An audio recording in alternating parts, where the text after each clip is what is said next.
and welcome to the Last Looks podcast, a show where we catch up with talented hairstylists and makeup artists in the film and television industry. We'll pick their super creative brains and find out all the good stuff. Join me, your host, Jamie Lee, in finding out what's what in the hair and makeup departments around the world.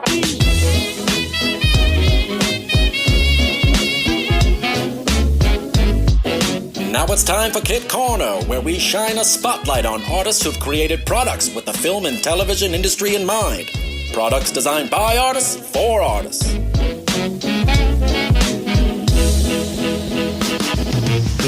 Hi, Robin. Hi, how's it going? Good. Hey, now you're a makeup artist and you have developed a reusable mat for your workstation called the Reby mat. Now, how did this all come about? So I was in the search for a mat that I could use at my own station. I was actually looking for something very specific and I couldn't find it. I wanted something to be eco-friendly. I wanted something easy to clean. I wanted something to look good. And I also wanted something anti-skid on the bottom so it didn't move. And I couldn't find anything, so I decided to make one on my own. And after I started making them on my own and bringing them to sets, I would get other makeup artists and hairstylists asking where I got them. And so I would tell them, oh, I make them myself. So then I started handing them out as wrap gifts, and they started taking them to other sets. And all of a sudden, I was getting all these Instagram requests for these mats. And so I decided to make my own business to support our industry because we needed something very specific that was made for us. So I own small business, woman-owned, family-oriented, and the mat is still handmade by me and my family with love. And we love all the support that we have been given since our start middle of last year. That is very cool. Now you're a businesswoman. Woohoo! I know, right? It's kind of scary. Does the Reby mat come in different colors and sizes? It does. So we have over 20 colors currently, and we also come out with different colors seasonally. So you always want to check back to see what we have going on. And then we also have 2 standard set sizes. The first one is 12 by 24, and that one is the size of those disposable setup towels that you see. And then the second one is 18 by 32, which is perfect for those day playing rollaway wooden makeup stations. And then I also do custom sizes. So if anyone needs anything in particular, like a massive one or a teeny tiny one, you can contact me and I can make something very specific for your needs. That's great, Robin. And they look amazing. I've seen the colour selection and it's beautiful. Oh, thank you. What are some of the more common questions that you get asked about the mat? So one from hairstylists is if I can use hot tools on it. Unfortunately, it is vinyl, so we cannot use hot tools on it because it will burn. But I have plenty of hairstylists who do use them. They just use one of those silicone heat pads next to the Reby mat. And then also, we always get asked how you clean it. The easiest way, and I do it between every makeup applications and it's super quick, is I just spray it down with alcohol and wipe it with the tissue. It's the quickest, easiest way. You can also use a disinfectant wipe if you want to be extra careful. But yeah, it's super easy to clean between all your setups. That's amazing. And where can people purchase the mat? So I do have a website. It's called therebeemat.com, therebeemat.com. And yeah, you can find everything there. And if you have any questions, if you don't see something you want, you can always contact me directly through my Instagram, which is the Reby mat, and I can help you myself. And I would love to give a discount code to everyone listening, 15% off at checkout. Just put in Last Looks and it'll give you that 15% off. That's so awesome. Thanks, Robin. Of course. Thanks for having me.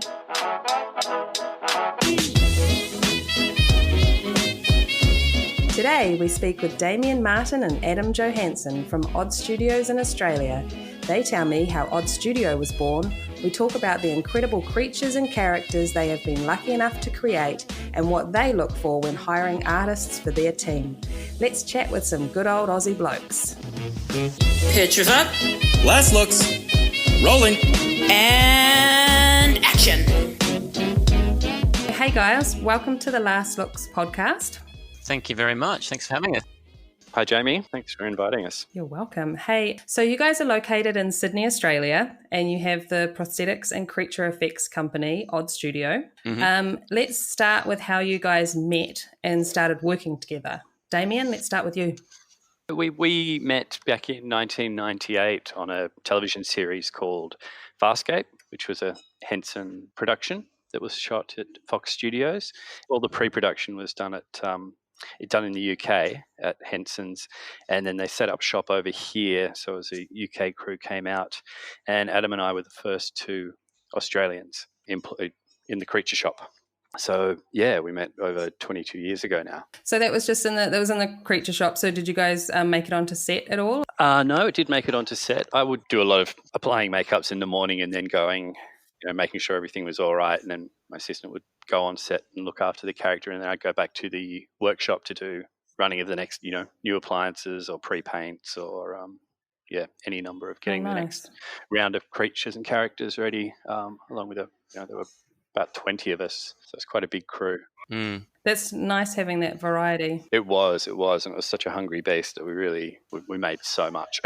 Yeah, over the course of that 4 seasons. you sure did. 4 seasons, but 22 episodes a season. Oh yeah, like it used to be. It's never like that anymore. It's like 8 to 14 or something crazy like that. It's like, no, I want more.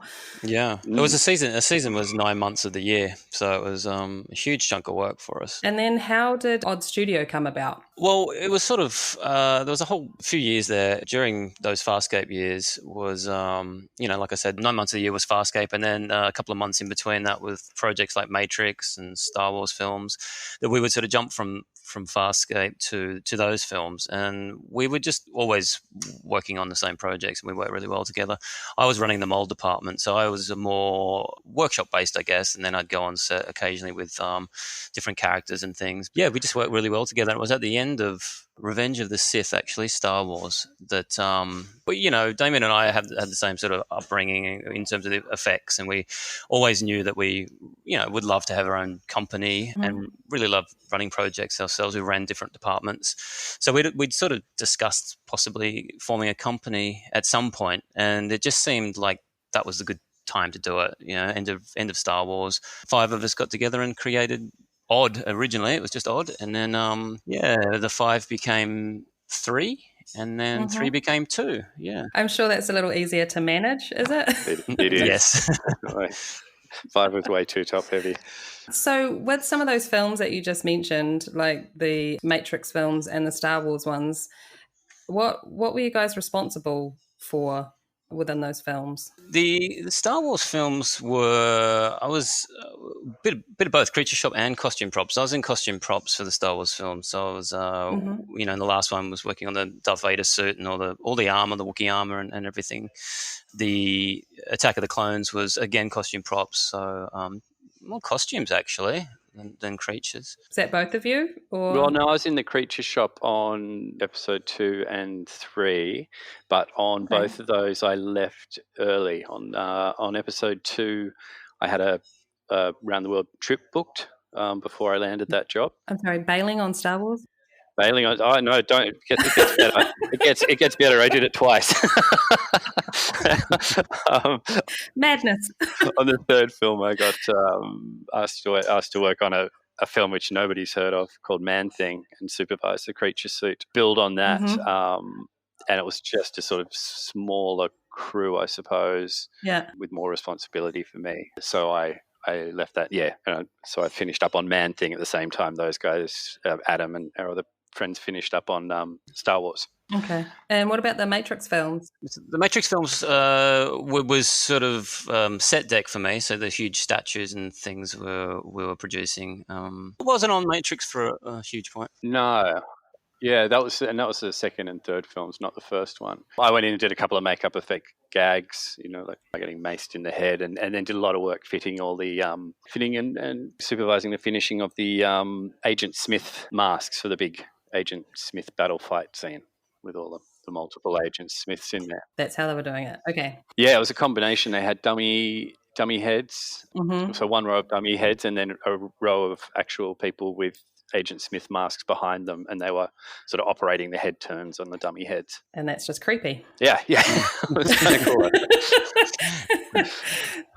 So now Odd Studio's been involved in some pretty amazing projects. What were the ones that you've been like kids in a candy store working on that you're just like, I cannot believe we are doing this right now? Yeah, there's a few. There's a few.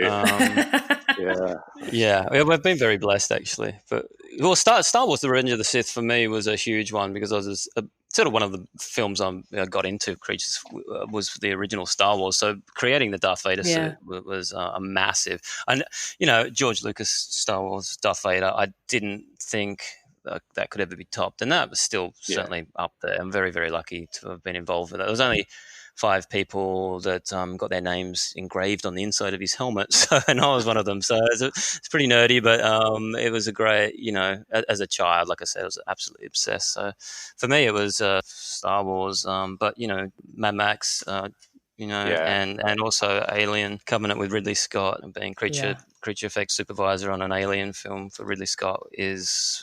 It was amazing. Really, really amazing. Alien was one of those films that also got me into it. So Star Wars and Alien, pretty huge. So you've done it. Retirement time. Retirement, yeah.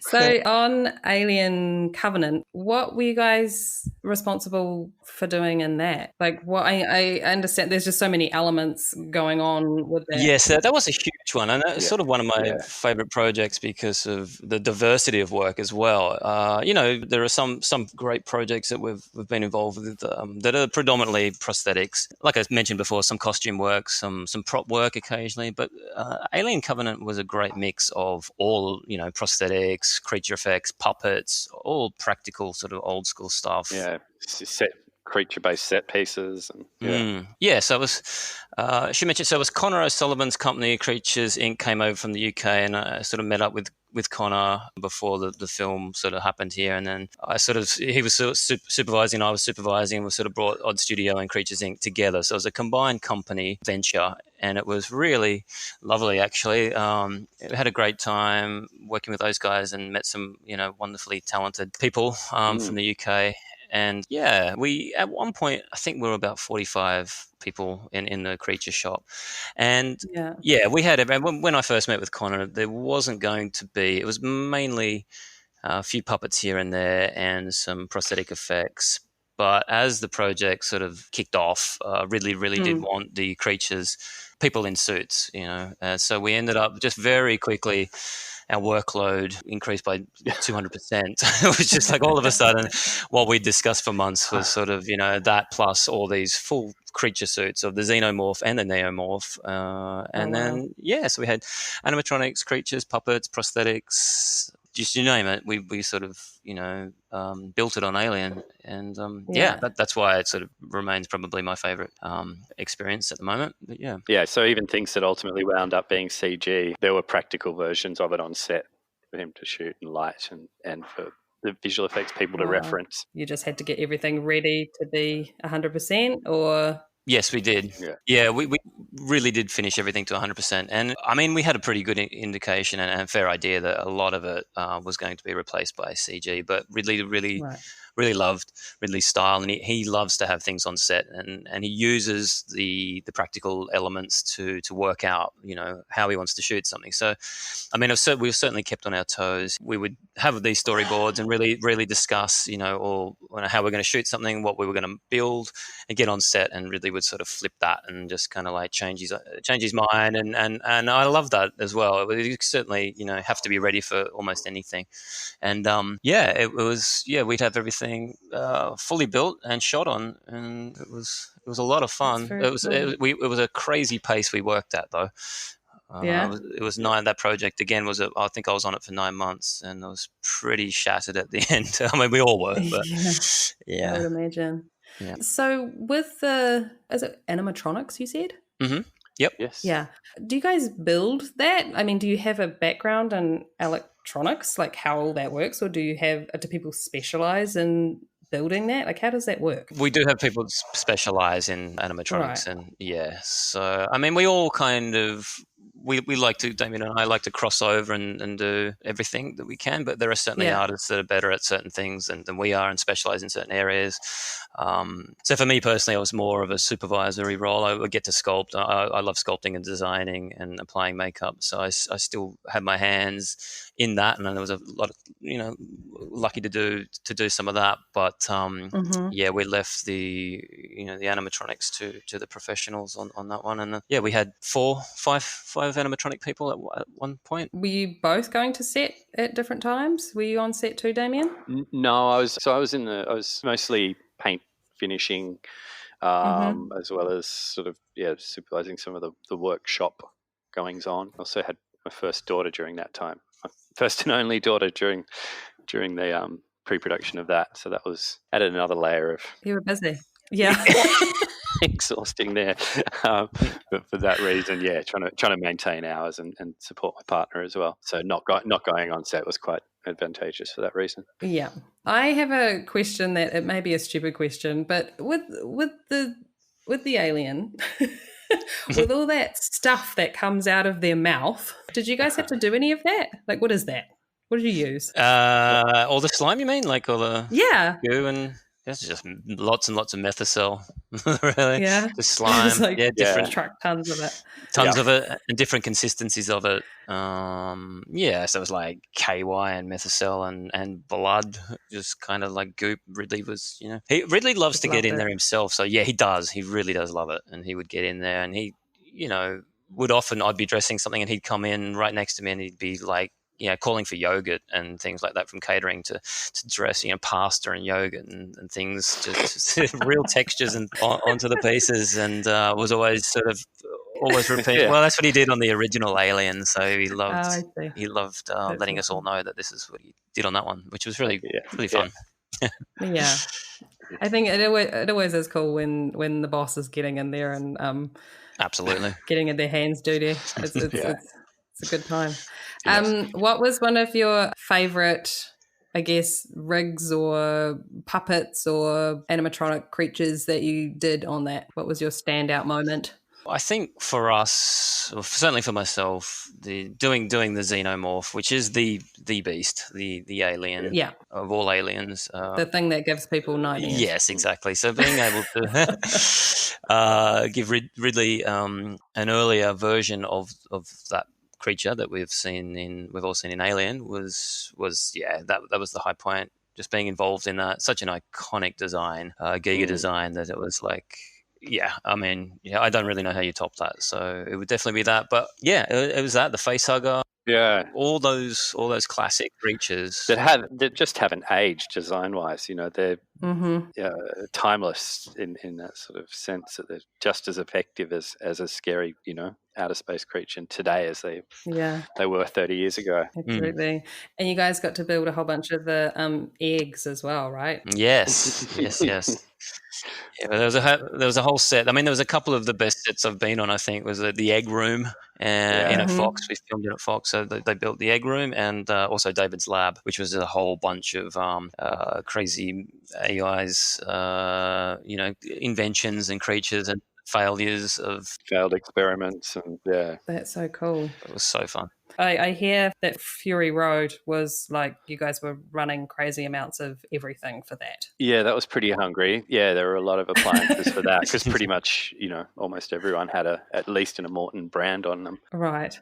And was someone just sculpting their little heart out constantly? Yeah. We did a lot of that here in Sydney before we went. So, a lot of that was done in pre, and then there's some more stuff was done while we were over there. But just the constant, that was another job. We would go out in the morning, apply the prosthetics in the morning, leave a couple of crew behind to look after as best they could when, the cars just all took off, and try and patch them up when they got back. And then the rest of us would go back to a little workshop we'd had set up in what was a childcare centre, empty childcare centre.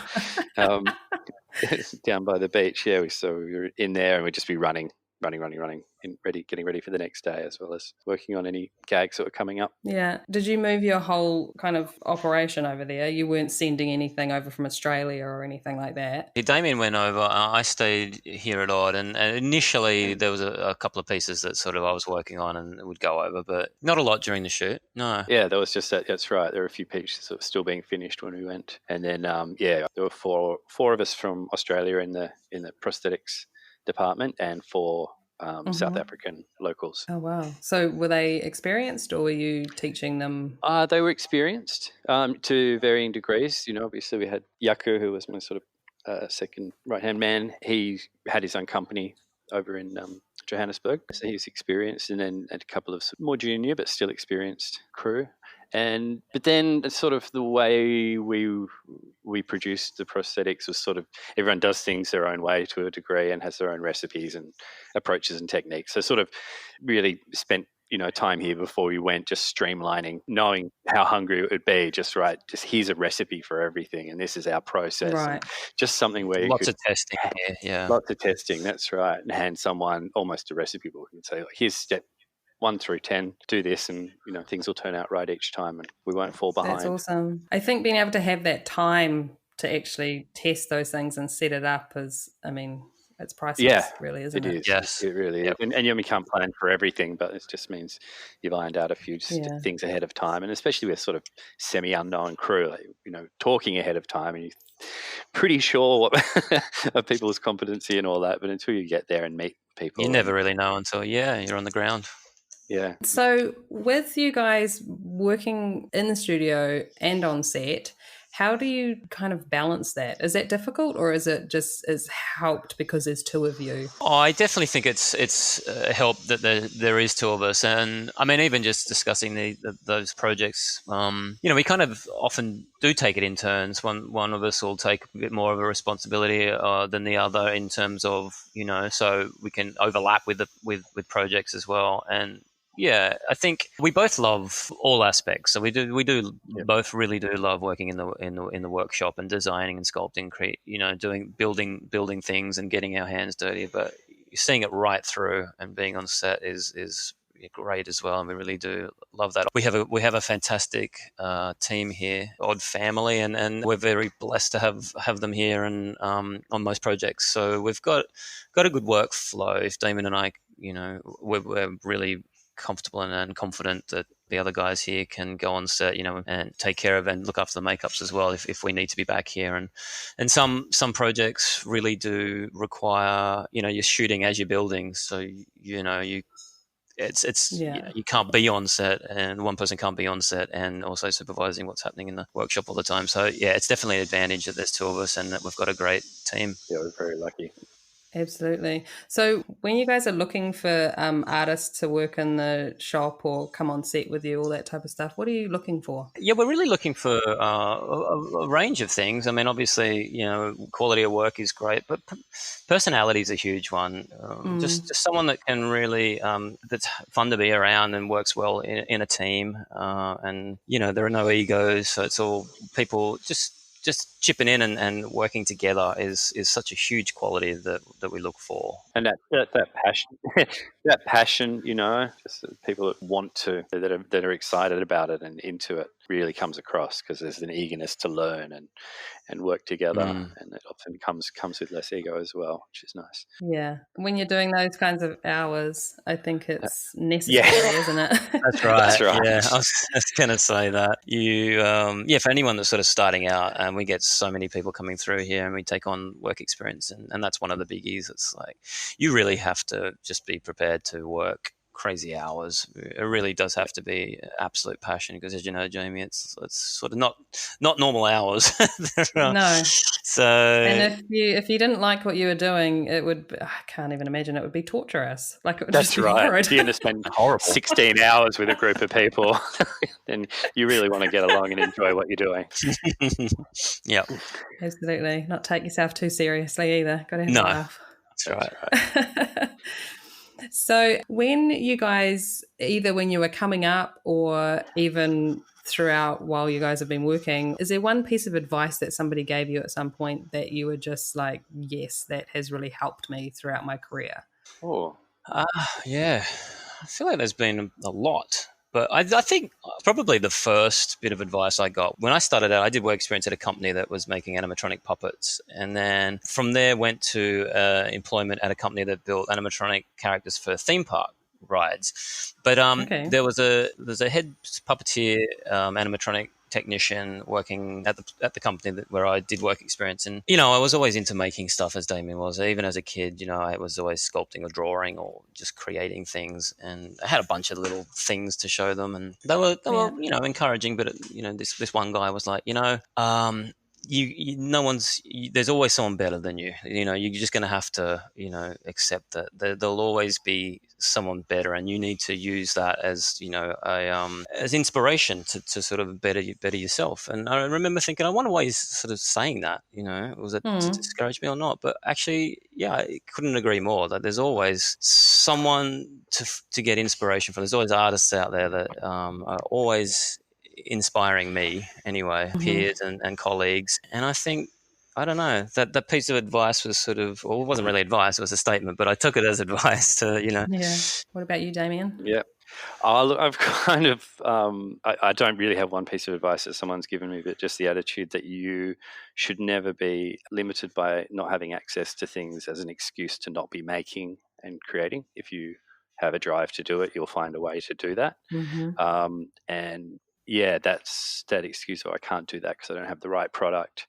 I was a bedroom, terrible prosthetic makeup artist when I was in school, putting together a crappy little portfolio, but with nothing, there was no access. There was some sort of theatrical makeup shops that I found, but it never stopped me from giving it a go. And if you couldn't get something, trying to find what I could substitute to make things with. And I think that right across film, that being able to improvise and just make things work is a really healthy. It's been a really healthy tool in my toolkit.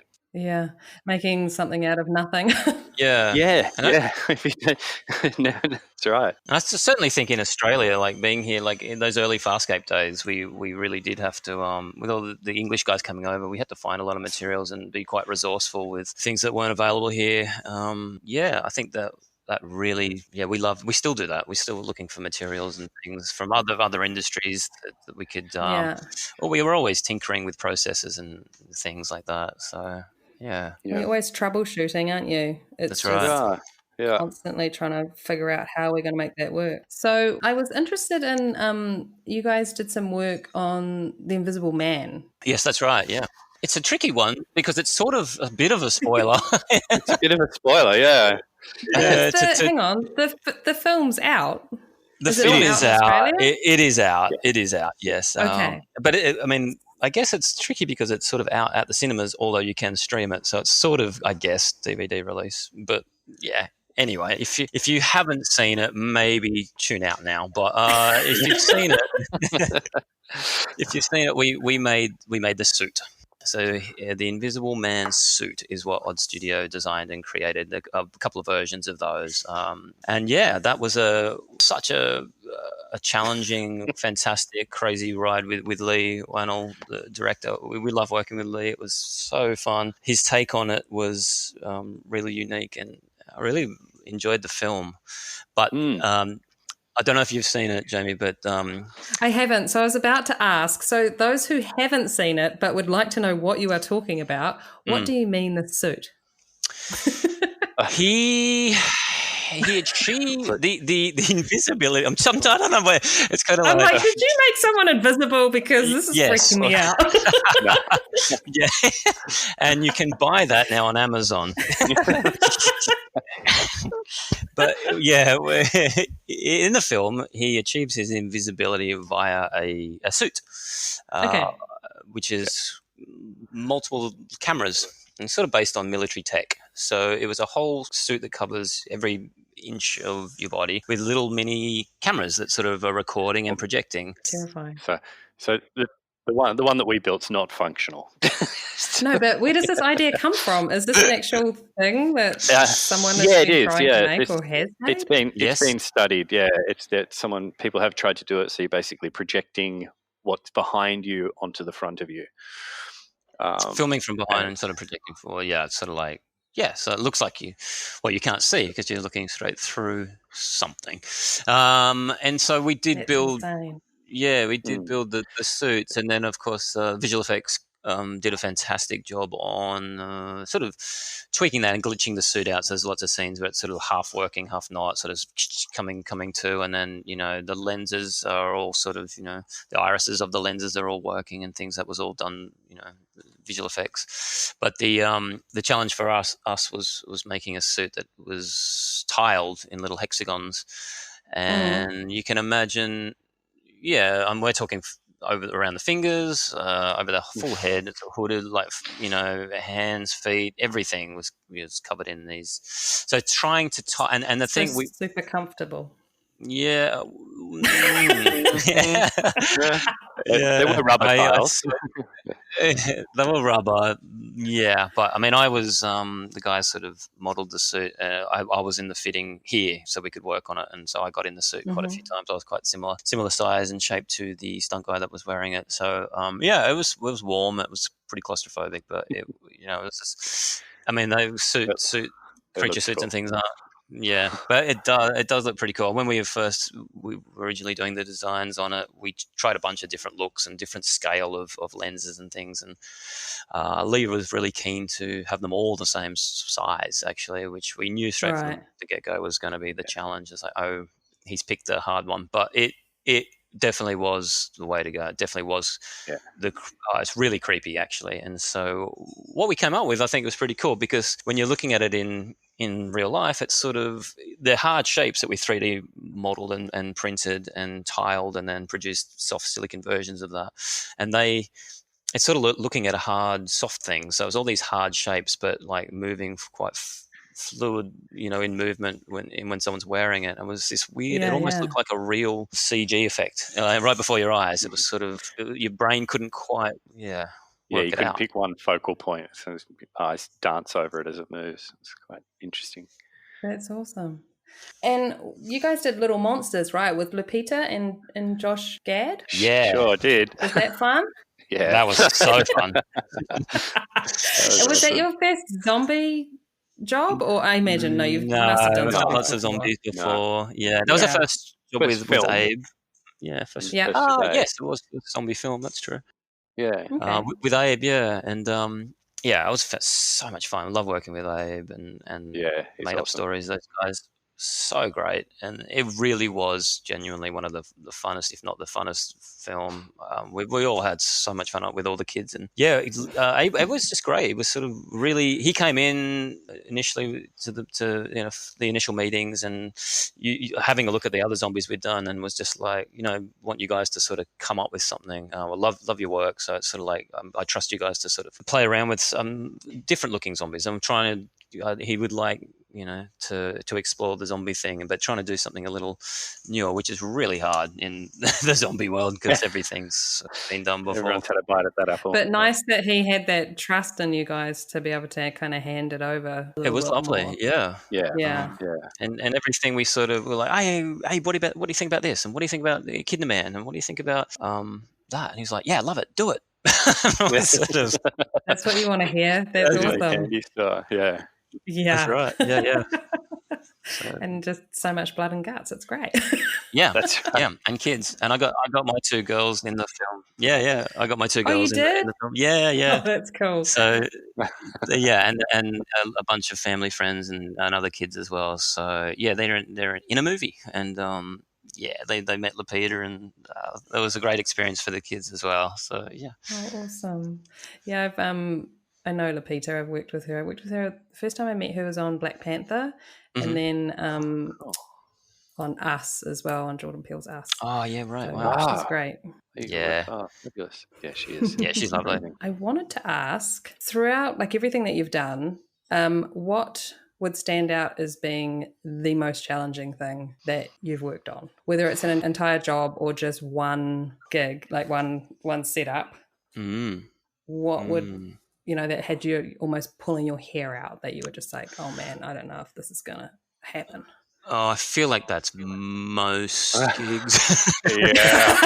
At some point, there's a like, oh God, I can't do this. It's not going to happen.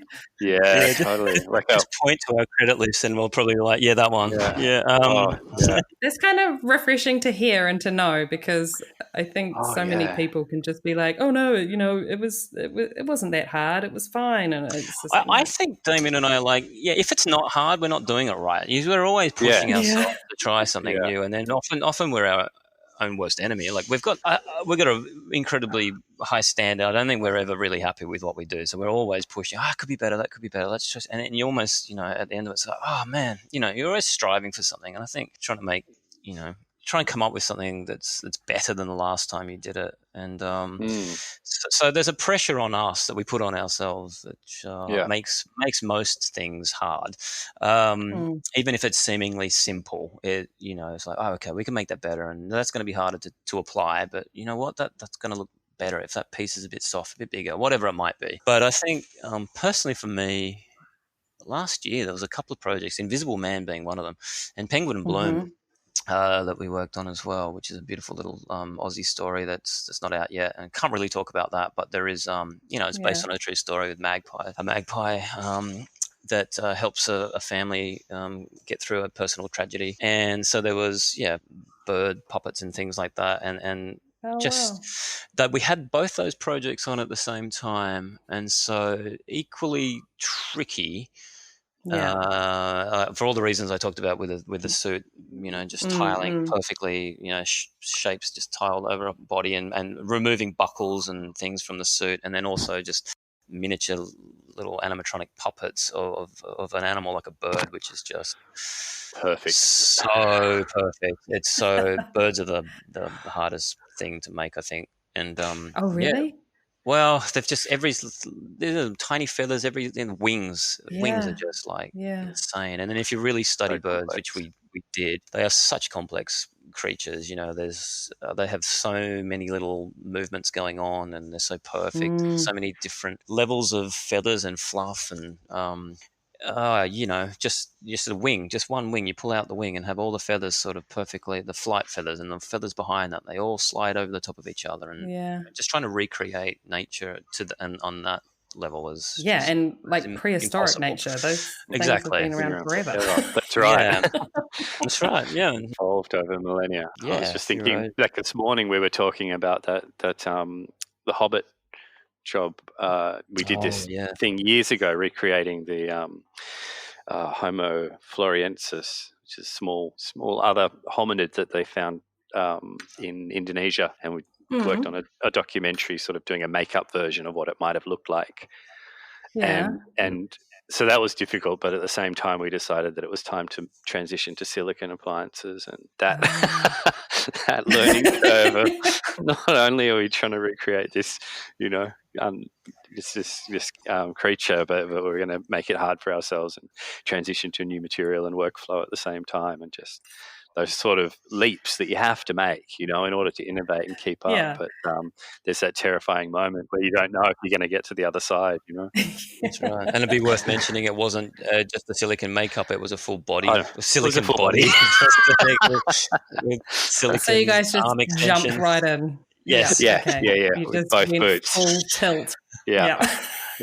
Let's not do it by halves. But I think you kind of it's radical change that sort of sticks and makes you do it. If you don't take that leap, you don't innovate and move ahead. And were you learning off someone at that point in time? Like somebody had already worked doing the silicon and you were getting pointers from them, or were you guys just completely... There was sort of multiple workflows around then, I think, from memory. This is a while ago. I think this was a long like time ago. 15 years ago or something. So it's early doors in terms of the big silicon stuff. But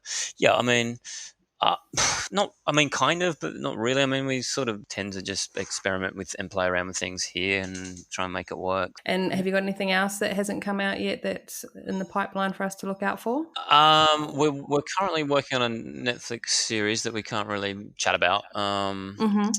But that's been something we've been discussing with the production for actually since Alien. I remember on Alien we had the first meeting with them. Yeah. But it's really exciting. It's a series. It's based on children's books, and it's just a bunch of different every episode has a different creature in it, and so we're really super excited about that. And we were designing for the second half of last year, and then we got into the actually building things in January. So we got a bit of a start on it. Oh, sorry, it was more like February. But then then the whole COVID thing happens. So yeah, Extraction just came out. Oh yeah, what did you guys do in Extraction? Didn't that's like the biggest watched film on Netflix currently, isn't we it? just heard. That's cool. we heard that. Lockdown's good for viewing. Yeah. we did the prosthetics on that, so some bodies and some stunt bodies and prosthetic scars and a couple of wound things, scars and wounds. And dummies. Was it shot in Australia? Dummies, yeah. No, it was shot in India and Thailand. So how did you guys get involved with that? Matteo Silvi, who does Chris Hemsworth's makeup, made contact when they did that. Some work years ago when he was working with Leslie Vanderwalt on one of Baz's. Which one was it? It was the Gatsby. Oh yeah, Gatsby. Yeah, we did some wounds for them on that, and he just made contact when he got it, and so yeah, that's very cool. How often are you guys doing more than one project at a time? It depends, but I mean, well, that particular that was a couple. It's just come out now, but I guess there is another film that's coming out. I haven't spoke about. It's called Fat Hope. So that was shot over in Singapore. So we had those sort of projects overlapping. So Emily here and I went over and we did the pre here. It's a fat suit. A huge, fat suit without giving too much away. But it was all shot in Singapore on location, and it was, how hot it is over there. So that was actually, come to think of it, I'm gonna put that as my most challenging film. There you go. I'm changing my answer. I think I blocked it out. I think that's what's happening. Yeah, that does happen. It does happen. So that was like a technical nightmare. I'm really happy and with how she looked, the makeup, but it was so Emily and I did that over in Singapore, and then Colin and Damian were doing Extraction, which was then called Dhaka, and so they sort of were overlapping, but there was a nice little, just enough for Emily and I to sort of come back, and then they went over at the same time. And I guess to answer your question, it does happen often in a good year. We're constantly, because we also do commercials, do a lot of commercials and TV shows as well. So it's not just films. We just like making stuff. So we'll take on anything that's sort of cool. So yeah, I mean, we're very lucky to have a good relationship with lots of production companies, and they're come up with some great commercial campaigns. It's just like super fun. I just have to interrupt you and just talk about the sloth situation, because when Carla sent me a photo of that, I've never been so happy, I don't think. It's the most adorable thing I've ever seen. Yeah, you haven't seen the campaign. That's such a great story. Yeah, have you seen the campaign? I don't think I have. It's the most misguided campaign of all time. It's just terrible. But... like a sloth doesn't have anything to do with what they're trying to get across? Or... it was stoner sloth, but everyone loves sloth, so you're just not going to put people off pot because of a sloth. It's just too adorable. Drug awareness campaign. Yeah. Oh, Australia. I think someone just had a budget they needed to blow. It was it's phenomenal. And then it went viral for all the wrong reasons. It was adorable. But... well, it was totally adorable, and we got Carla in the suit, and she was very kindly agreed to being the stoner sloth. I'm surprised. So, she did a great job. So but that's one of those times that come up with a great sort of creature. I'm sitting in our studio in the office showroom bit, and there's a bunch of characters, fuzzles, animatronics, like Where the Wild Things Are, kind of Dr. Seussy character we did, and just commercials have offered us really great opportunities to come up with some really cool characters in quite tight turnaround. So you get a few of those overlapping with the films and tele shows we're doing, and it's constantly overlapping, and that's what we like. Yeah. Once again, it just shows that to have a strong team behind you is just so incredibly important. Oh, absolutely. That's right. Oh, we couldn't do it without our great team. Family, as we like to call them. That's awesome. Now, in your jobs, I would like to know if there is one tool or product that you just could not work without.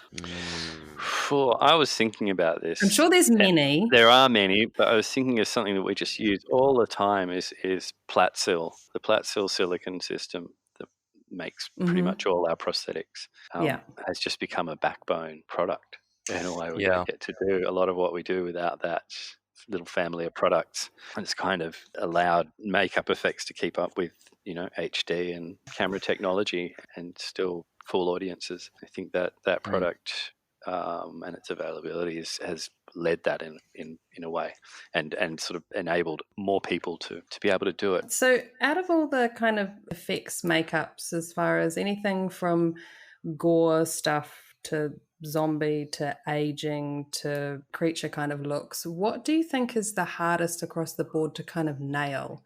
Like, is it when you see an incredible aging makeup, you're just like mind blown, or like what is it? Yeah, so I think it's definitely hands down. I think most artists will tell you the realistic character stuff, aging or just lookalike makeups or a combination of both are the hardest to do and the most challenging and the most rewarding as well. Damian and I have always sort of had a fondness and sort of build a reputation on some old age makeups and just sort of realistic old age makeups and character makeups. Yeah, and that's because coming from the sort of Dick Smith days, it's Rick Baker. That's sort of the holy grail, and a convincing person, a convincing character or aging makeup that can hold up to someone walking down the street. Is just we're all used to looking at each other, so to fool somebody, to not question that that's a real old person or that's somebody other than they are, not question that is the most challenging thing. It's amongst all our makeup effects nerds, I think all the different shops around the world will different posts and things, and you often get a lot more likes for a shredded finger or something than you would for a nose or something that's so hard to do. But we all enjoy looking at each other's realistic stuff the most. Yeah, well, it's the subtlety, and like if you don't notice it, then that's where the magic lies. If someone's looking at it and they don't know that that person is wearing pieces, then that's job done. Yeah, totally. Yeah. A job well done. Yeah. That's awesome. Hey, I also wanted to ask you guys, who would you like to hear on the podcast? I'd like you to track down Rob Bottin. There'll be like a whole world of nerds like us. It'll be like forever grateful that you were able to track him down and get out of him what he's doing or what he's been doing. He just retired, sort of got sick of the industry and retired, and the word has it he's in real estate now. But he was so many artists are still inspired by his work that I'd love to hear from him. Oh God, this sounds like an incredible challenge that I'm going to fail. Or maybe more closer to home would be Kazuhiro Kazu. Oh yeah, absolutely. Yeah, at least we've met, so that's a good. I've got a good start there. I'm sure he'll be easier to stalk. But thank you so much for chatting, guys. It's been nice. Thank you. No, it's an absolute pleasure. Yeah, it's been great fun. Thanks, Jamie.